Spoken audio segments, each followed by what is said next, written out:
Good morning and welcome to the Ask Weldon Show, episode 210.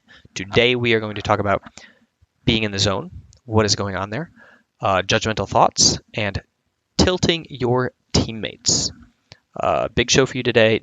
Big announcements are that I'm in Los Angeles, so you can see the settings a little different. The camera is a little different quality. It's like a webcam now instead of DSLR. I had to set up big lights so it didn't get all grainy, so I'm a little bit washed out because obviously there's no way to control the aperture on this. The sound's different because I'm using a headset mic instead of a microphone. Yeah, all sorts of crazy stuff. I think the graphics will be the same on the OBS because I managed to download everything. And of course, I'm in my new TSM jacket. Swag. Which I'm mostly wearing because it's freezing in California and it's much warmer in Finland, which is bizarre to me. But it is what it is. I love the weather here because it's sunny. It doesn't necessarily have to be warm. The sun's out anyway. And yeah, we had our planning day with the coaching staff where we planned the entire boot camp that we were going to do, or at least this kickoff of the boot camp. We had our big workshop today, multiple hours, and now tomorrow we're going to kick off scrims and do that. But I'm back with the stream live. I'm a little bit late tonight. Tomorrow we'll be on time, hopefully right at 7:30, and I'm ready to answer some questions. So why don't we jump into the show?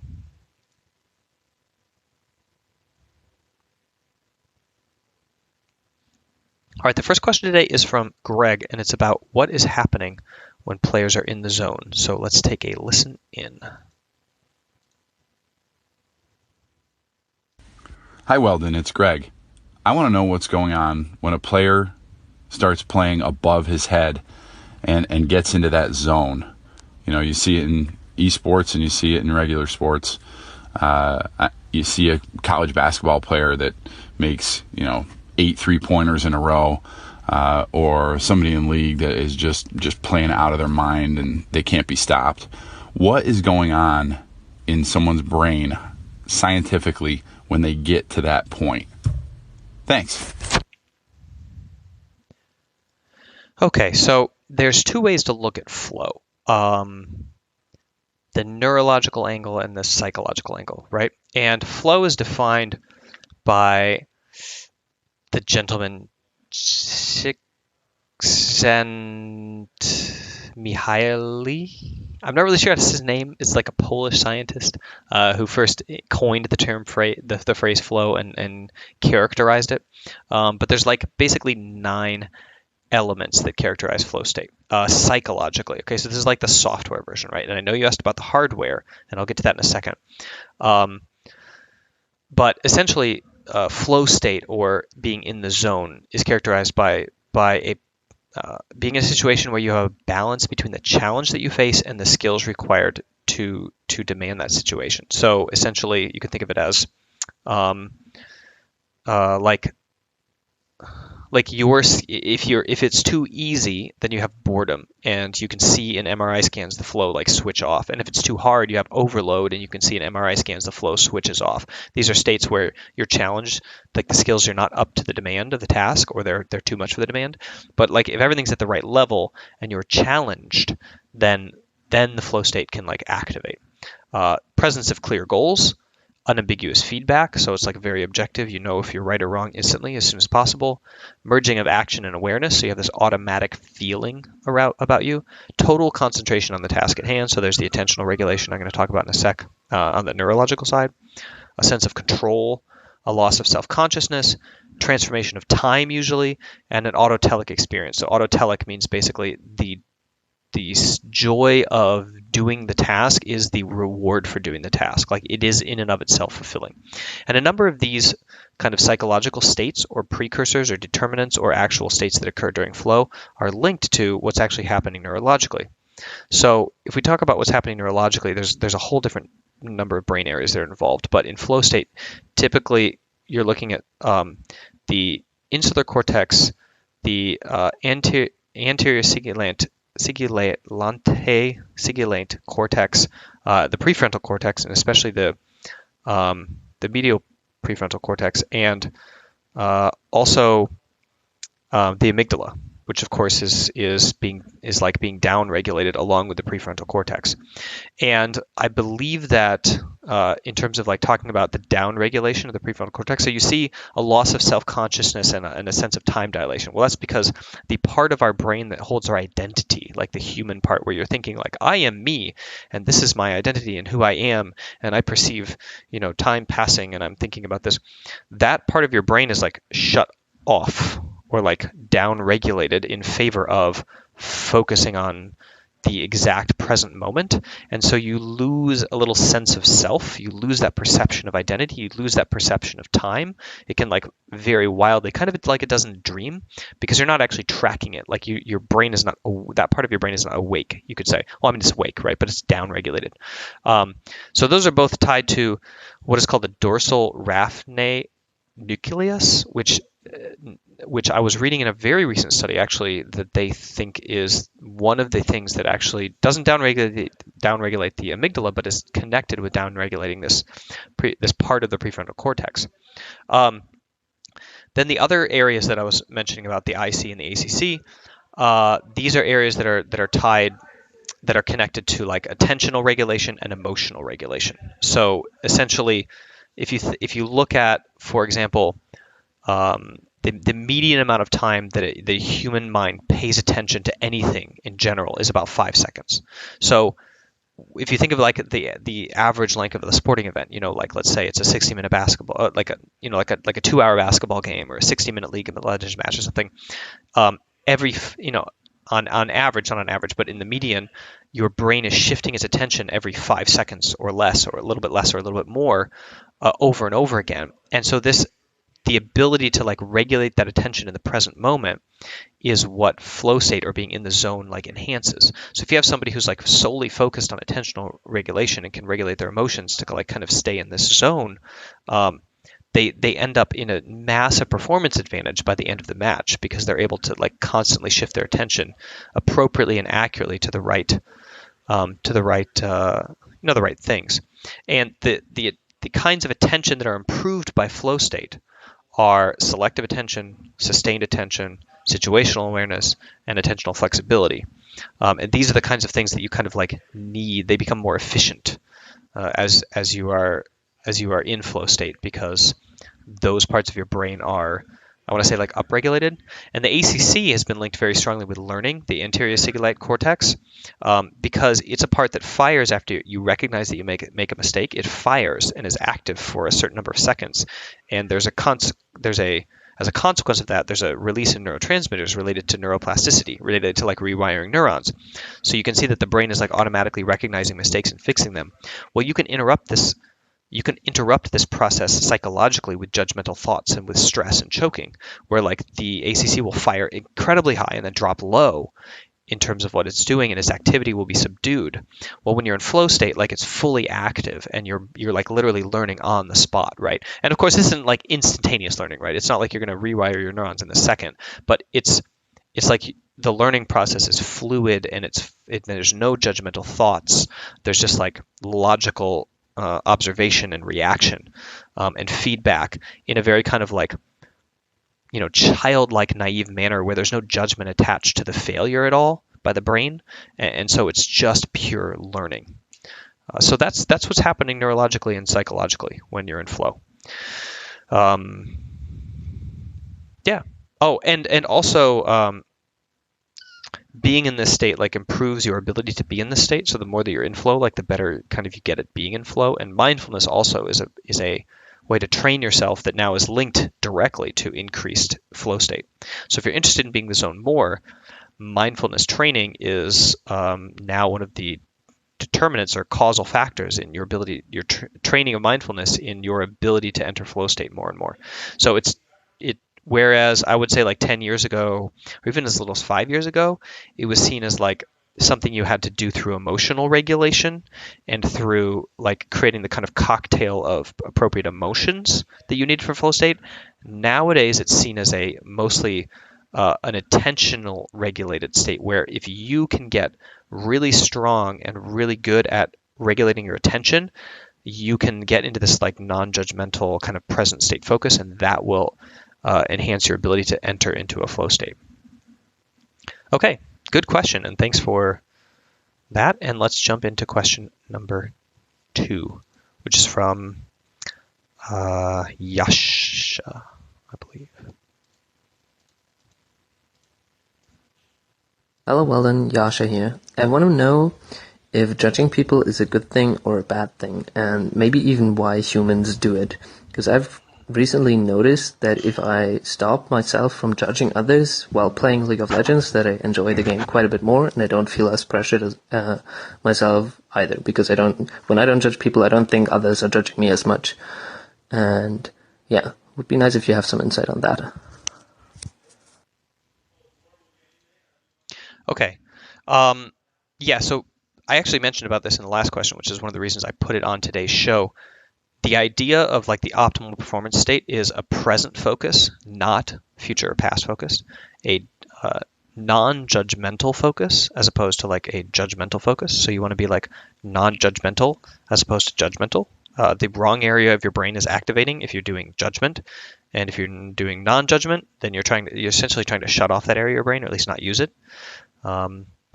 And then a task focus versus outcome focus. So focusing on the task and what you're doing and your skills and applying it to that versus like the result of that, right? The result is what happens and your brain goes like, that was a good result or a bad result, and then auto-corrects automatically, but doesn't judge the result, right? So task focus as opposed to outcome focused. That's kind of like the optimal performance mindset. And it happens naturally in flow state, and it happens manually through mindfulness training, through attentional and emotional regulation, which are skills that you can train. Now, essentially, the reason that we do judgment is because it was an evolutionary adaptation to help keep us alive. As almost anything that our brain is wired up to, it's really good to be able to look at a person and then to think of all of your past experiences and be like, my judgment is this person is not a very good person and I should not marry them or mate with them or like have them be my leader because I think they're going to kill me. Okay, so you make a judgment about it, right? Our ability to take a vast array of statistics and experiences in our mind that are not within our working memory. So they're like in our long-term memory, or they're just like kind of like buried in the statistics of experiential learning. And then to make a very clear, actionable assessment of the situation and a gut instinct, and then act upon it for our own safety and security is a very valuable survival trait. So, for example, you're a caveman, and you're like in your little cave, and you're like, your name is Ugg, and you have this little thing that you created that's like a daughter, right? And you love it. You don't know why, but you like love it with this like attachment because you're biologically created to love your offspring. And you see this other tribesman, and he goes over to this bush and he like picks up a red berry and he like eats it and he's like, and he calls over dead. And so you're like, I'm gonna guess not doing that is a good thing. You made a judgment, and then your little girl or your little creature like wanders over and like reaches up, and you like smack it on the hand. You're like, no, or, no, you don't say no because you don't speak English. Like, bah!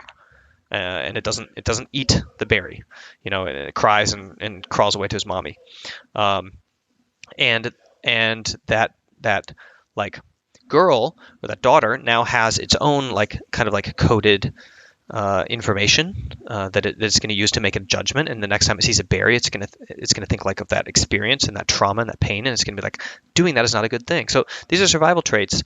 Basically, there's a book called The Omnivore's Dilemma, which hilariously says that the reason that we evolved these traits is because we're omnivores and we can put anything in our mouth.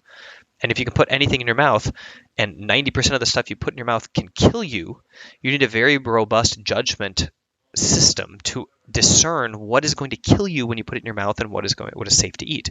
Like even meat, right? One day it's safe to eat.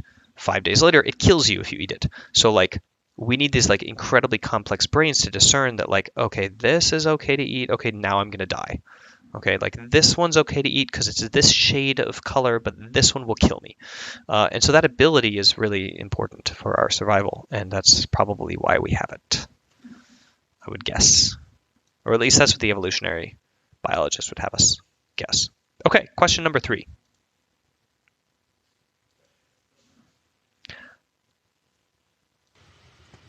Hey, Weldon. Hey, It's Love. Love again. And I just wanted to ask you a question.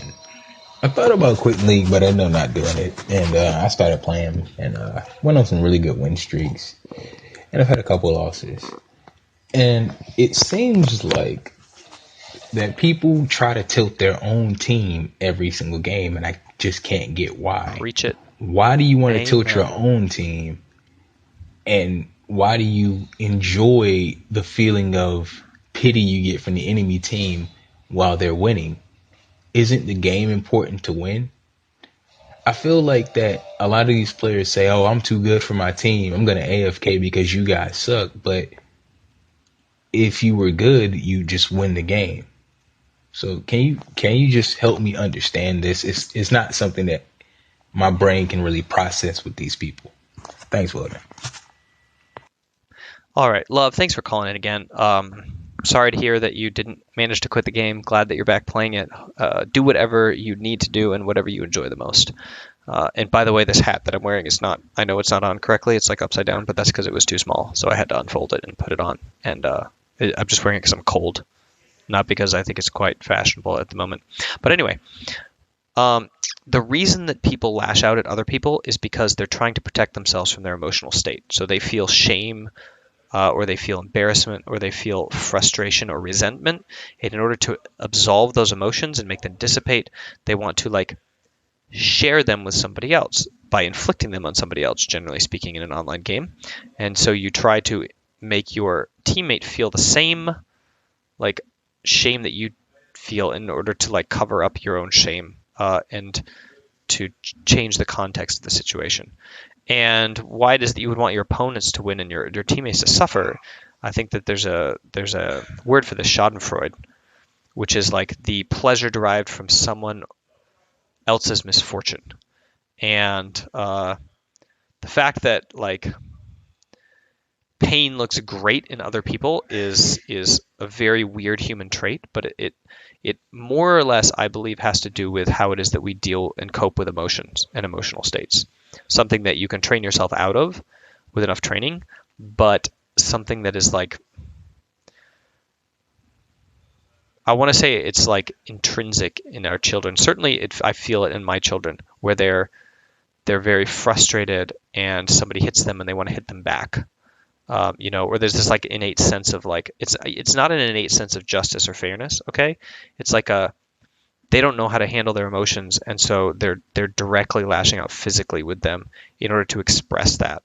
And then as adults, in order to express our emotions, we want to share those emotions with other people to feel them so that we know that we're connected and empathetically, that we're like human as well, and that they're human as well. And that like in a twisted way, there's this bond, when you're down there and they're up there enjoying life, it doesn't feel very good. When you're like ashamed and resentful and at the bottom and suffering and you have to go through this horrible game and they're like the ones carrying, it doesn't feel great, that difference. You want to drag them down to where you are. I think that there's as many answers to this as there are theories in evolutionary biology of why it is that we do this, but psychologically we do. And so that's why people do it. The thing that you should do is continuously train yourself to get out of the situation in terms of like accelerating and increasing your capability of handling it to the point where you're like able to escape it, because life will keep upgrading this. Okay. I promise that it starts with online gaming. And if you can master that, you're great. You don't want to take it out on your teammates anymore, but then it moves to relationships.